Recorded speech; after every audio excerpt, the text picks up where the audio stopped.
Alright, time to get this started. I am doing this unscripted, by the way. So forgive me if I engage in a bit of digression here and there. But I do have a rough course for this plotted out, and I honestly think that my commentary on the show, my spoiled-free commentary, of course, I might make another video regarding my more in-depth commentary, but honestly, there's not too much to analyze about this show. I mean, I could just name some. I mean, could name some of my famous moments and try. I mean, my famous moment, some of my favorite moments in the series, and some themes and whatnot. But aside from that, I mean, well, I guess I'll just start where I intended to start, which is not with the show itself, but rather with Yoshiyuki Tomino's past leading up to this show. As it turns out, I made somewhat of a minor factional error in my last video. It turns out that Zambot 3 is actually actually Yoshiyuki Tomino's fourth directorial project, actually his fourth directorial project and his second as a writer, but is his first as both writer and director, and for all intents and purposes, the first in which he has a significant amount of creative control. So, at any rate, Yoshiyuki Tomino got his start in anime in 1963 while working for Osamu Tezuka's company Mushi Productions. Now, I was initially under the impression that he was merely doing some animation there and whatnot, but as it turns out, he actually played a hand in, well, not merely played a hand. He did most of the screenplay writing and storyboards for Japanese television's very first anime television series, which was, in fact, Tetsuan no Atome, or as it's better known here in the United States because of copyright issues, Astro Boy, which was, of course, based off of the manga by Osamu Tezuka. And that was, in fact, his first project as a writer. After that, he had three projects as a director, which I can't exactly remember, so I'm going to use my laptop here for reference. So at any rate, after working on Astro Boy,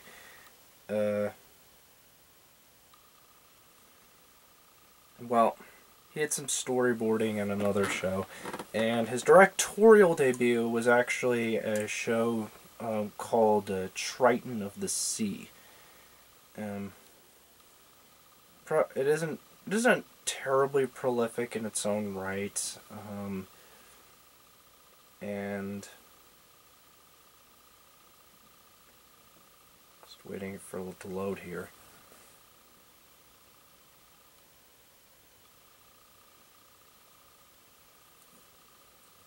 Yeah, it was also based off of a manga written by Osamu Tezuka.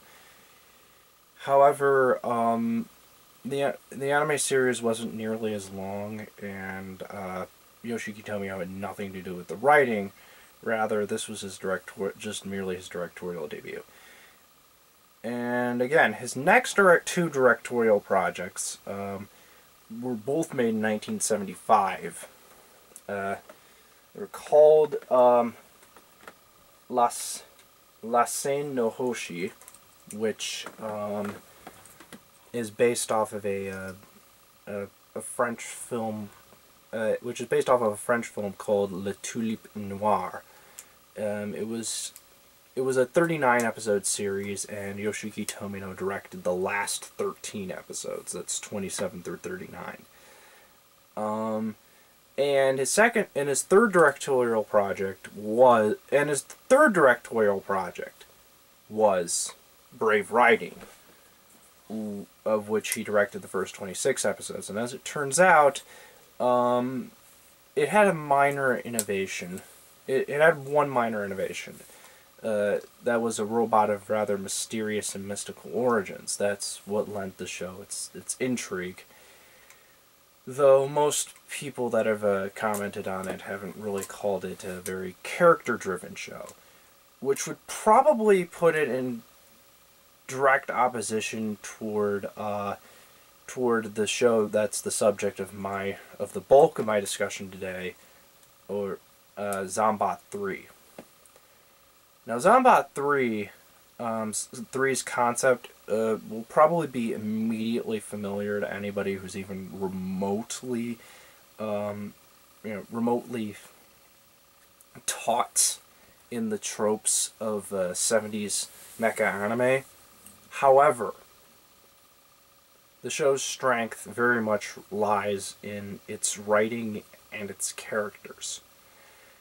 For not only are they, strong by the basis of the genre, but they're also quite groundbreaking in terms of their impact on children's television in their own right.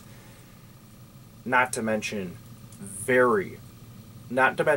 surprisingly dark for anybody who's not prepared, but, I'll get to that later.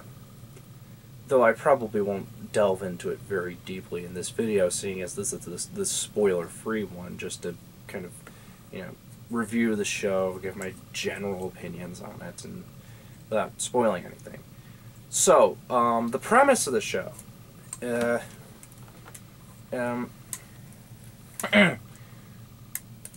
Well, the premise of the show is that a child by the name of Kappei Jean, who is actually one in a massive family called the Jean family, who descended from aliens from the planet Beale. He is okay. At the beginning of the series, he's seen doing something that's very uncharacteristic of typical mecha protagonists of this era.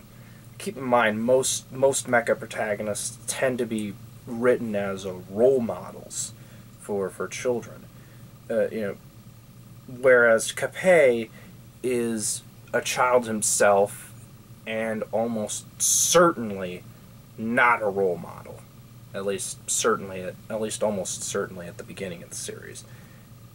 That is to say, that was probably not Tomino's intent at all.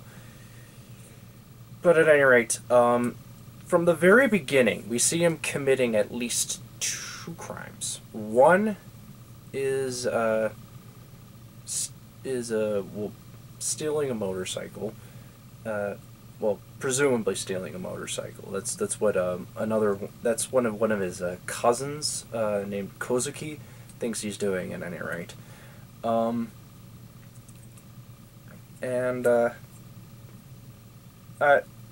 perhaps one could say that the scene might have some slight symbolic relevance, seeing as Kozuki comments that the motorcycle is large and too much for him to handle, which probably reflects on one of the themes of most mecha anime as a whole, which is basically kind of an allegory for a coming-of-age story.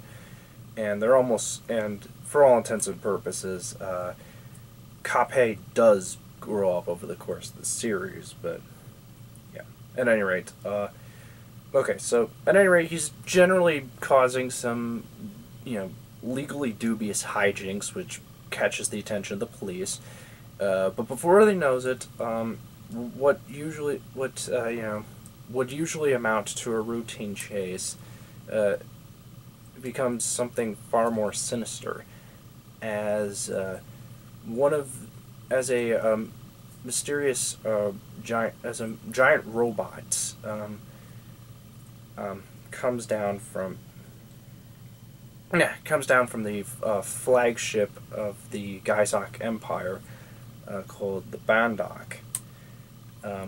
which is led by the very subtly named Killer the Butcher. And three guesses for what his role in the series is, and the last two don't count. At any rate, yeah. So he sends down these. This mech for, surprise of surprises, the intent of killing all sentient life on Earth.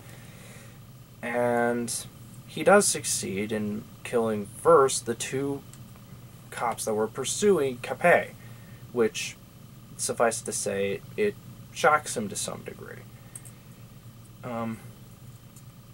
Eventually, he reunites with. In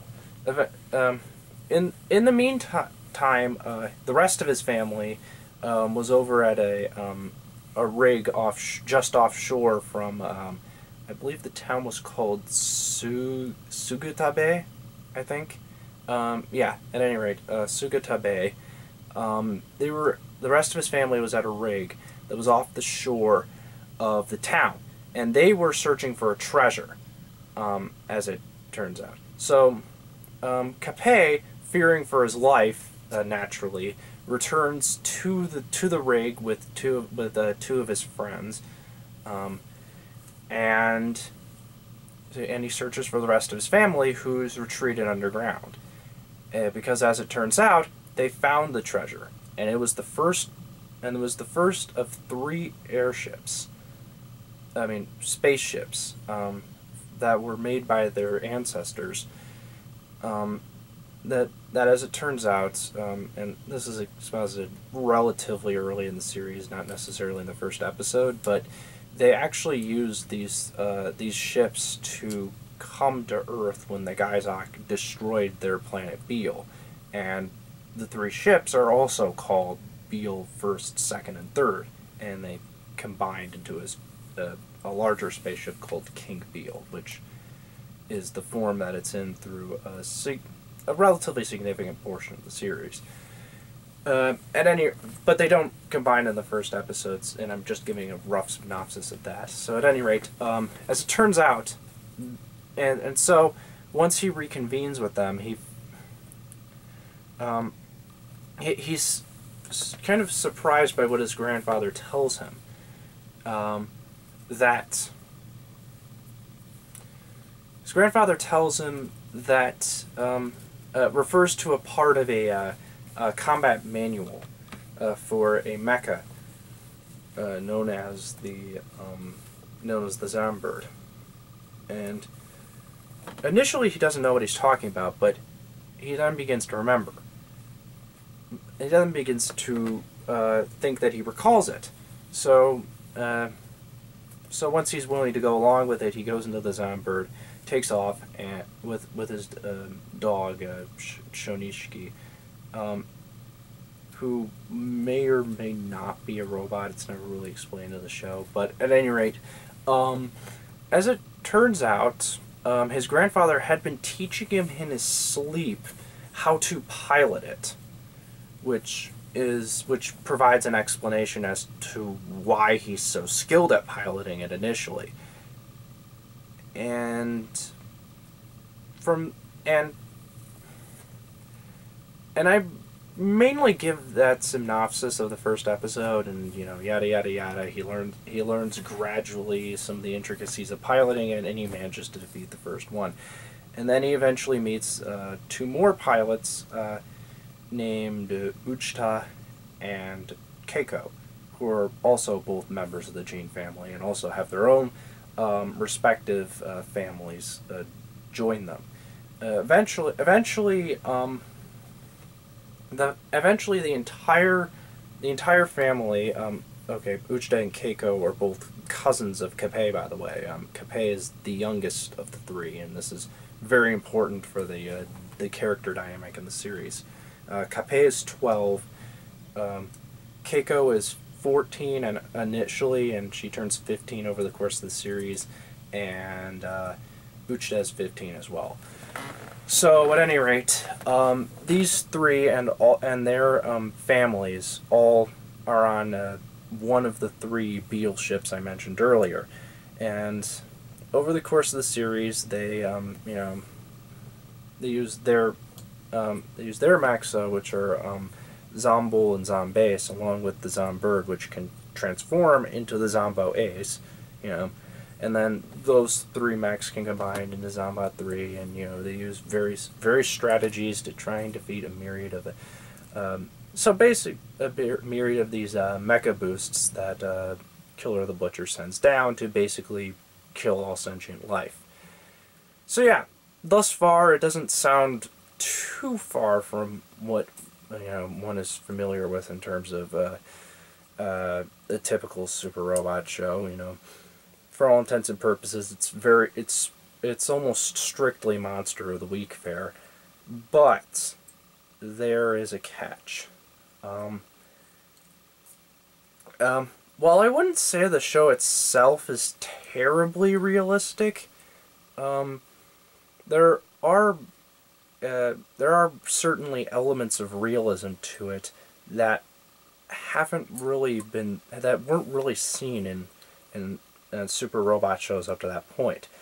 And these elements of realism almost, for all intents and purposes, this is really where deconstruction of the mecha show started, actually, because, while it isn't quite as, psychologically in-depth as Evangelion, though there are certainly psychological aspects to the show, and how deep and quaint those actually are revealed as the show goes on, so I won't really get into it.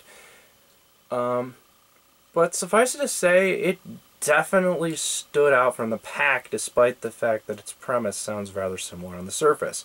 As I said before, the series is actually surprisingly dark, because I said before, Killer the Butcher's plan is to kill all sentient life, and he generally does this in the most efficient and he generally attempts to do this in the most efficient and terrifying ways possible. And that terror is not merely meant to, feed on the audience as a sadistic measure. No, it's very effectively used for drama, like the entire way through the series, and that is definitely one of the series' strengths in terms of its writing. Every time that a new element is introduced in Killer the Butcher's rather, I wouldn't call it very nuanced at all. Killer the Butcher's rather, insidious plan, it dramatically, it is actually very emotionally affecting.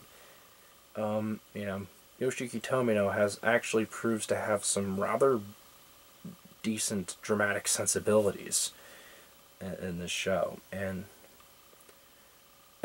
another rather quaint aspect of how dark the show is, one that wouldn't require spoilers, because there are plenty of the darker aspects of the show actually are very spoilerific, and if you're really interested in those, I'm probably going to make a second video that goes into those. But at any rate, one aspect that makes the show stand apart almost immediately is that most of the world is initially very distrusting of the Jin family. Why? Because it's very obvious that the technology they use to battle the mecha boosts is very complex, unlike anything else that's seen on Earth. Thus, it doesn't surprise pretty much any of them when they reveal themselves to be aliens. And as a result, there are many people on Earth are very suspicious of the Zambot and the Jin family, because they think that it's their fault that the Gaizoks are attacking in the first place, seeing as, well, they're both extraterrestrials, so certainly the Gaizoks must be hunting them down, not trying to terrorize the rest of Earth, when in fact, no. Killer the Butcher is very much trying to attack sentient life.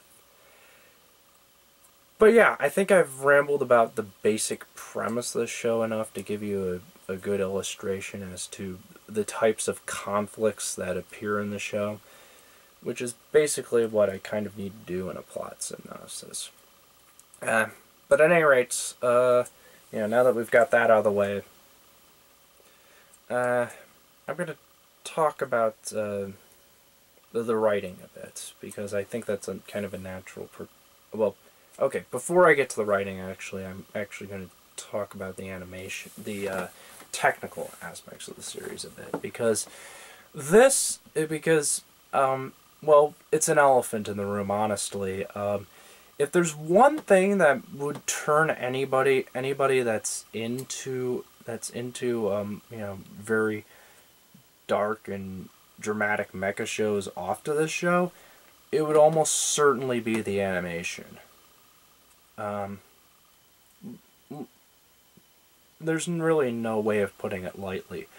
By today's standards, the animation is poor. It's just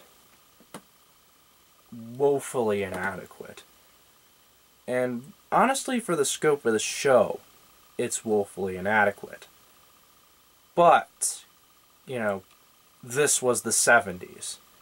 This was a time where anime had yet to be taken seriously, especially for television, where the budgets were literally pocket lint and pocket stitches. That's literally, okay, not literally, but that's hyperbole, but that's about how much people were given to make shows. And suffice it to say, Yoshiyuki Tomino's ambition kind of oversteps his budget at times.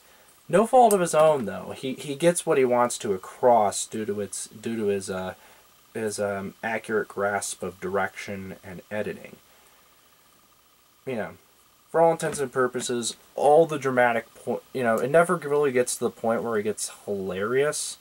When it counts. Whenever he needs to impact dramatically, he impacts dramatically, and part of it is because of is actually because of the character designs, which were done by the same man that he would later collaborate with on Mobile Suit Gundam. I can't remember his name right now, but rather interesting for those people that are familiar with Mobile Suit Gundam. You can definitely see that some of the characters are actually almost prototypes of the characters that appear in this series. Like one of the female friends I mentioned earlier, Michi, looks kind of like a chubbier 12-year-old Mirai, and Uchita almost looks like a black-haired Kai. So yeah, you can definitely identify them as his character designs, but more importantly, this show actually makes it very evident why he chose to stick with this character designer throughout many of his shows, throughout a few of his shows to follow.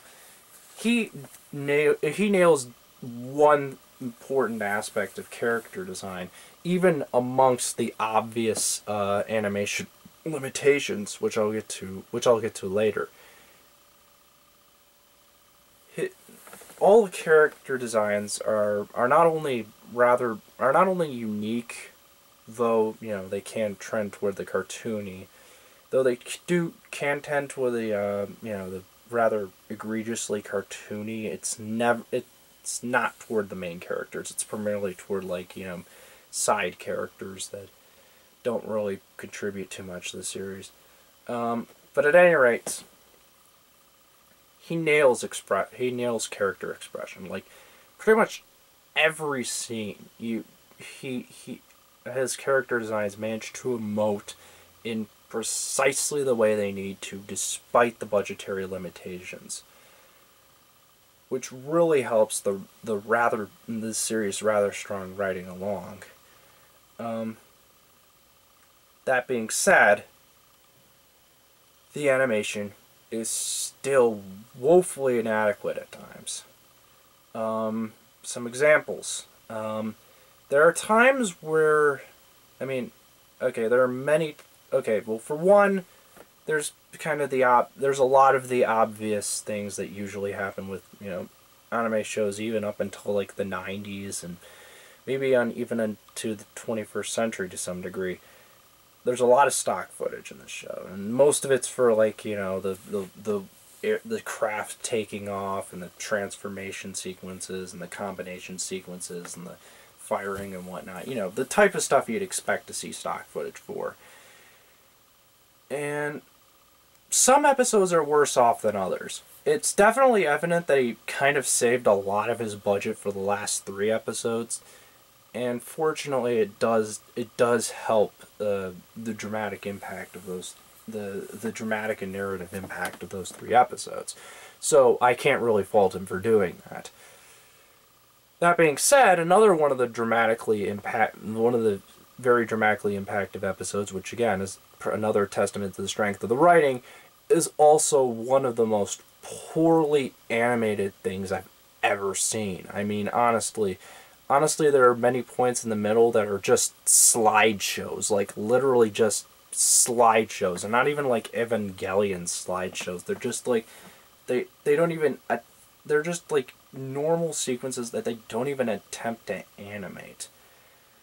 And in addition, well, one of the things that really adds to the dramatic impact of this series is that, well, Killer the Butcher is attempting to kill all sentient life, and believe it or not, there's actually a reason why he's doing this. I'm not going to say it, though, because it's not really revealed until close to the end of the series, but suffice it to say, it doesn't really add too much complexity to the overall morality. It kind of keeps it rather blue and orange as it was before. But it is still a kind of valid reason once you actually hear what it is in a very, alien logic sort of way. Yeah, Killer the Butcher's plan, kill all sentient life. We see a lot of scenes of people just running in droves, escaping the city, getting incinerated, frozen to death, annihilated, destroyed, and, just thoroughly decimated, For all intents and purposes,